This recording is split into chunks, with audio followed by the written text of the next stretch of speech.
Le 13 mars 1773, comme si c'était hier, mourut le botaniste Philibert Commerson, qui a beaucoup travaillé à Maurice avec sa compagne Jeanne Barré, qui l'avait d'ailleurs accompagné lors d'un tour du monde déguisé en homme. Jeanne Barré et Commerson avaient été accueillis à l'époque par Pierre Poivre et a beaucoup contribué pour répertorier des plantes à l'Île-de-France. Alain Janot, passionné d'histoire, nous fait revivre ce personnage comme pour rendre hommage à une femme d'exception. Alain Janot, bonjour. Bonjour. Vous êtes sur le plateau de Dimanche Culture pour nous parler de Jeanne Barré. Alors là, célébricisme inconnu pour pratiquement tout le monde. Alors pour mieux comprendre pourquoi nous avons choisi ce personnage, c'est parce qu'on va commémorer la mort de Commerson le 13 mars 1773. D'abord, qui était Commerson, rapidement? Commerson, c'était un médecin naturaliste, un grand médecin naturaliste, ami de Linnaeus à l'époque, qui lui aussi a fait ce tour du monde en bateau. Le premier tour du monde d'ailleurs du Royaume de France en 1766. Et donc c'était un immense intellectuel, un scientifique. Un scientifique immense. Il y a des noms de rues de Commerson. Oui, à Maurice, quelques noms comme ça, mais les Mauriciens, dans l'ensemble, ne connaissent pas vraiment cette personnalité qui a d'ailleurs vécu à Maurice et qui est mort un 13 mars 1773. Alors là, ce qui nous permet de revenir à Jeanne Barré, qui a été non seulement sa compagne, mais aussi une grande scientifique. Mais aussi une grande scientifique autodidacte, disons-le bien, puisque Jeanne Barré vient d'une famille de paysans. Elle est née en 1740 en Bourgogne. Ses parents étaient des illettrés et sa maman était dans la science de l'herborisation, c'est-à-dire soigner un peu par les plantes médicinales et de mère en fille, si vous voulez. Elle a appris cette science et elle s'est elle-même enseigné les rudiments de l'alphabet, disons-le. Et en 1762, elle va travailler comme gouvernante chez Philibert de Commerson. Qui était largement son aîné, non, quand même? Largement son aîné, disons-le bien. Et qui était d'ailleurs... Elle avait 22 ans à l'époque. Elle avait 22, il en avait peut-être 40. Et donc, il était veuf. Et il avait besoin d'une personne pour prendre soin de son fils, Archambault. Et... nul besoin de vous dire qu'elle est jeune et tout, et nous allons nous passer un peu de la suite. Elle est devenue aussi bien amante que gouvernante, et Philibert de Commerson a trouvé en elle une personne intelligente, dévouée, intéressée. Et il devient son mentor, en fait, en quelque sorte. Il devient son mentor, exactement. Et ensemble, ils s'intéressent aux plantes et elle devient quelque part botaniste. Son assistant. Botaniste, assistant. Et là, quand le roi Louis XV fait appel à Bougainville pour entreprendre cette circumnavigation du globe, et Bougainville pense éventuellement à Commerson qui l'embarque et Jeanne Barré par la même occasion. Et qui sera quand même un atout parce qu'on ne fait pas le tour du globe pour le tourisme, mais pour la gloire de la France et la science de la découverte, l'exploration des plantes et des animaux d'outre-mer font partie de cette expédition. Et là, Philibert de Commerson a besoin d'un assistant, disons, je dis d'un assistant, parce qu'à l'époque, les femmes n'étaient pas admises sur les bateaux. Je ne sais pas pourquoi, mais elles n'étaient pas admises. C'est comme au théâtre, les femmes ne jouaient pas. Vous m'apprenez quelque chose. À l'époque de Shakespeare, quand on jouait les drames de Shakespeare, ce sont les garçons qui jouaient les femmes déguisées. C'est quand même dommage. Ce sont les préjugés de l'époque, de toute manière. Ben oui. Ben là, et Commerson a besoin d'un assistant.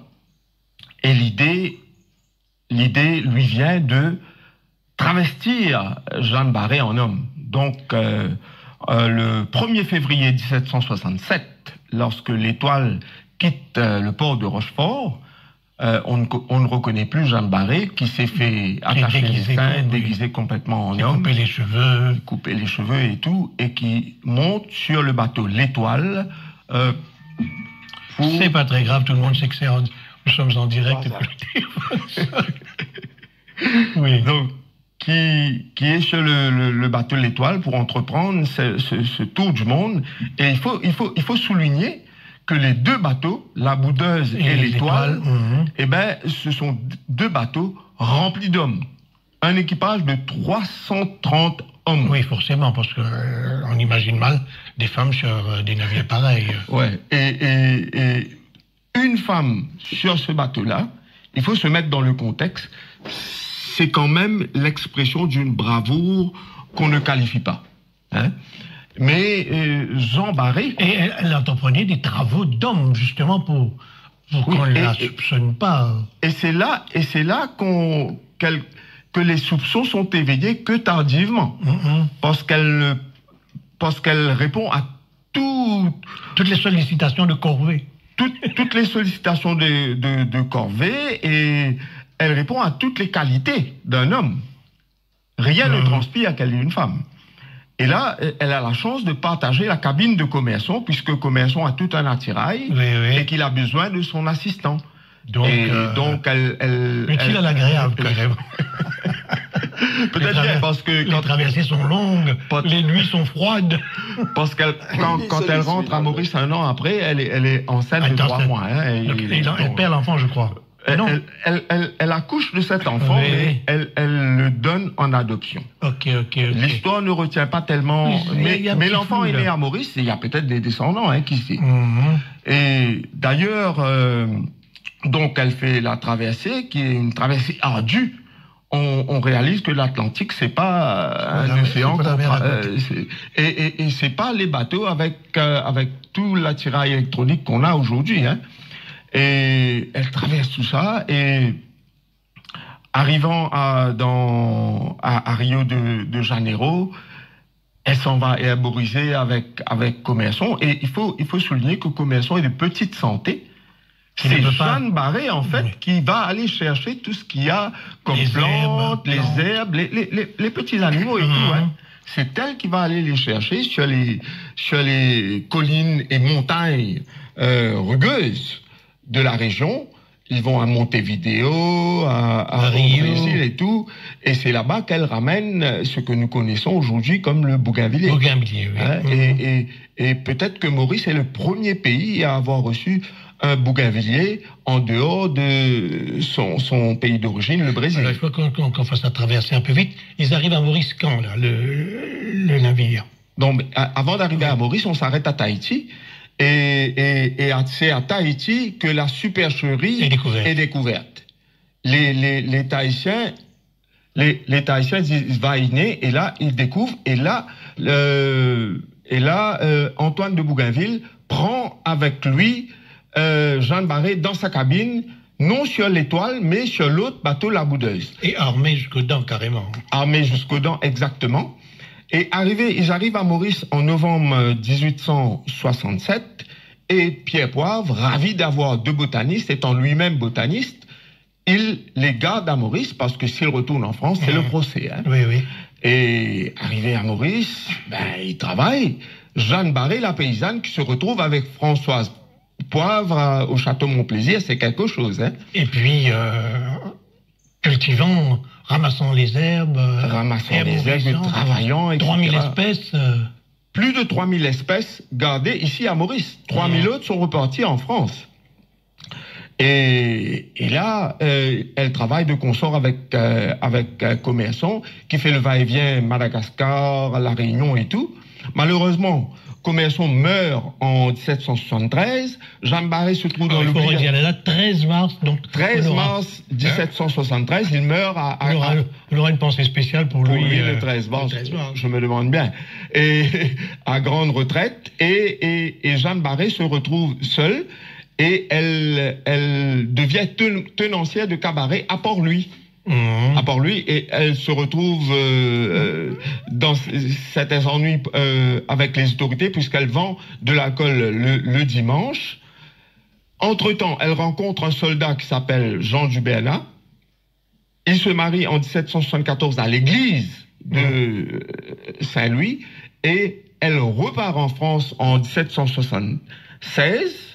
Et ce bout de chemin qu'elle fait pour repartir en France, de l'Île-de-France à la France, fait d'elle la première femme à avoir fait le tour du monde. Oui. C'est quand même quelque chose d'énorme, hein, c'est quand même quelque chose d'énorme et qui met sur la carte du monde l'île Maurice.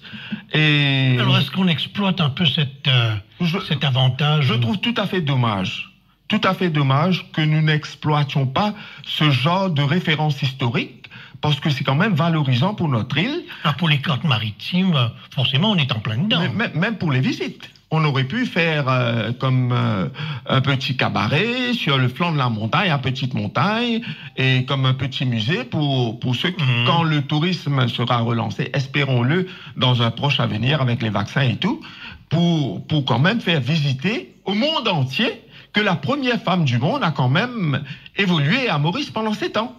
Voilà, merci Alain Janot pour cet éclairage sur un personnage capital qu'on a malheureusement tendance à négliger ou à oublier. C'est moi qui vous remercie de m'avoir donné l'occasion de faire un tour d'horizon de la question.